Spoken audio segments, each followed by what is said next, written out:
రాజిరెడ్డి గారు sir sir sir లొంగిపోయిన ముగ్గురు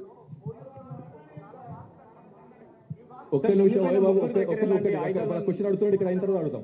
Ibrahim question అడుగుతున్నాడు, తర్వాత అడుగుతాం.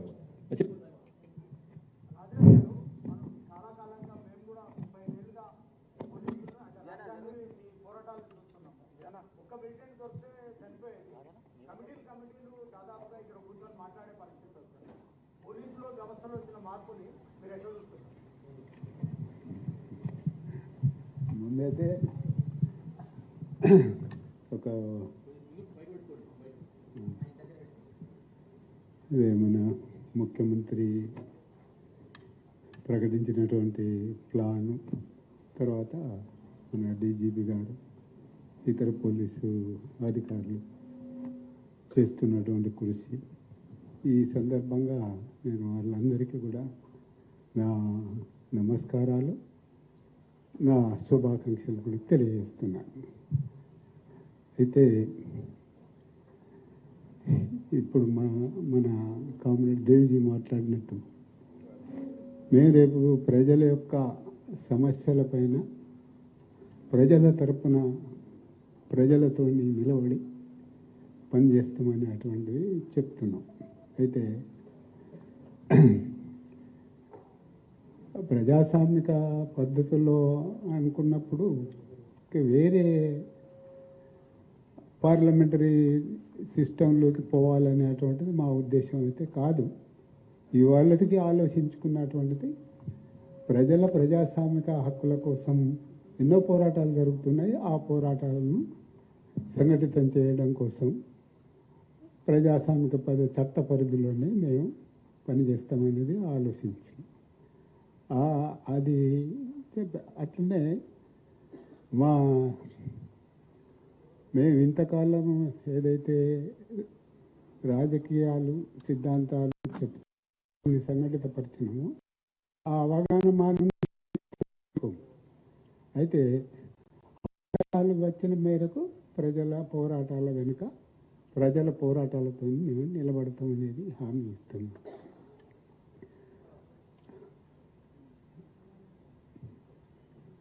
అంతే. మీ అందరికీ కూడా ముందే చెప్పాల్సిందే, ఈ మీడియా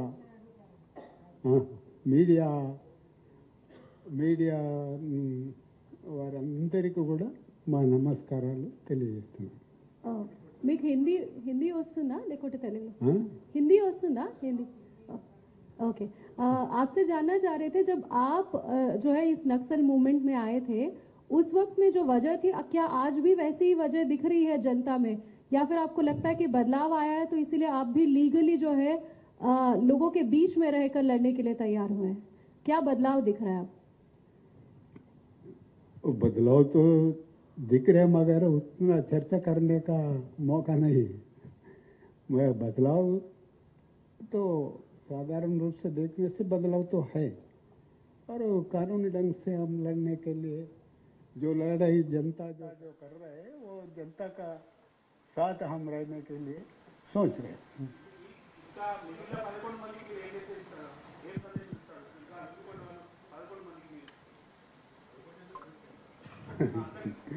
దేవి గారు అంటే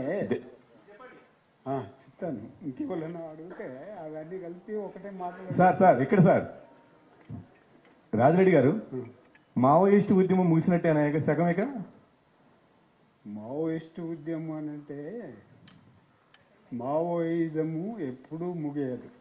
ఈ ప్రపంచవ్యాప్తంగా అది అభివృద్ధి చెందుతూనే ఉంటుంది.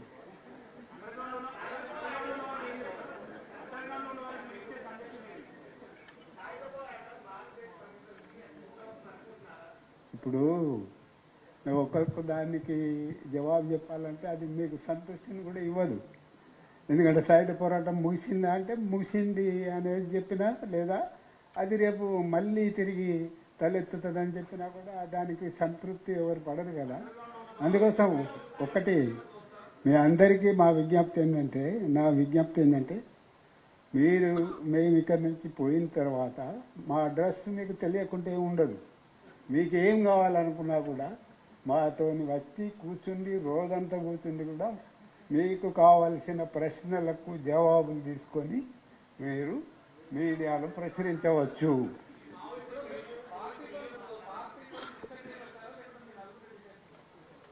మేము నలుగురము అంటే నలుగురం అనుకొని రాలేదు. సరే, దాని వెనుక ఏదో కారణాలు ఉంటాయి కదా. ఇక అవన్నీ ఇక్కడ చెప్పుకోవడానికి మనకు టైం లేదు.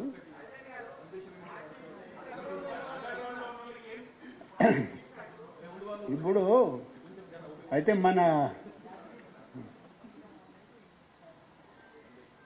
మిగిలిన వాళ్ళకు ఏం సందేశం ఇవ్వడం అనేది మా ఆలోచనలో కొన్ని ప్రశ్నలు ఉన్నాయి. ప్రభుత్వంతో కూడా చర్చించి ఏం సందేశం ఇవ్వాలనేది మేము నిర్ణయించుకొని ఓపెన్గానే మాట్లాడతాం.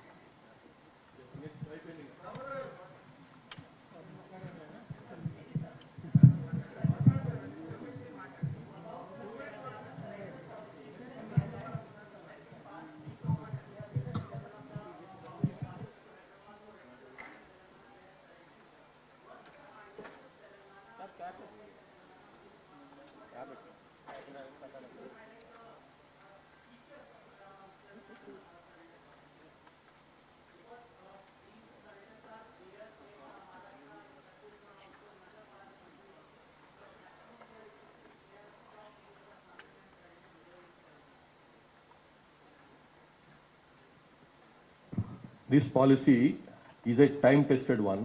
It was started in 1990. It came into existence in 1993. Since then, there have been the more than anything else, the number of surrenders have been extremely high. I'll give you the details just in a second.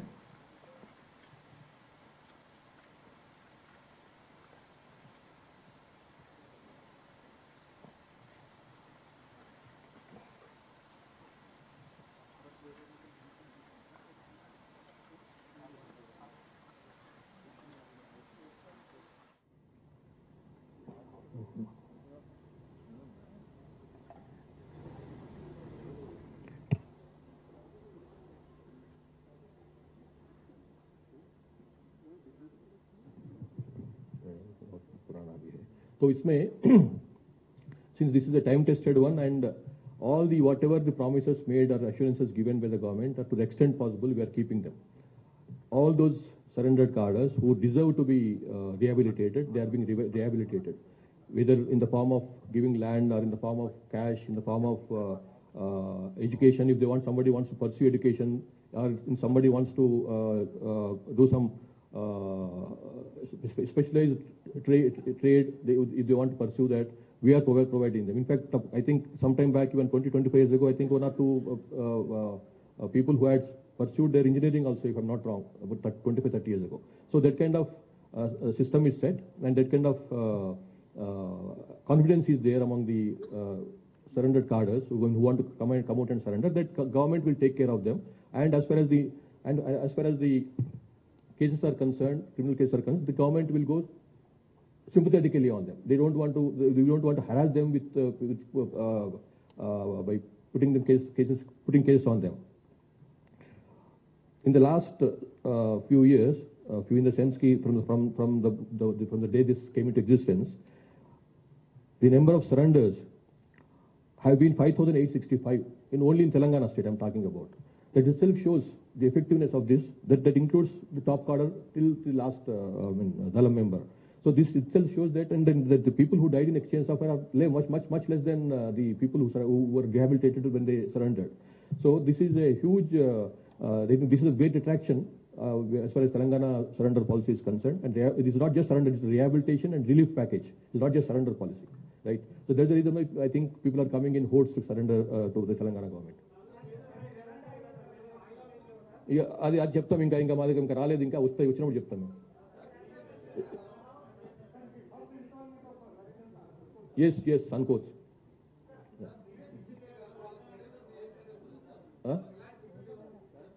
మీరు ఇంతకుముందు ఈ question అడిగినట్టున్నారు. ఇంతకుముందు సరైన అయినప్పుడు ఇదే question అడిగాను మీరు. వాళ్ళకు కనుక అట్లా వాళ్ళ ప్రాణానికి మా ప్రాణం అడ్డం ఇస్తాం.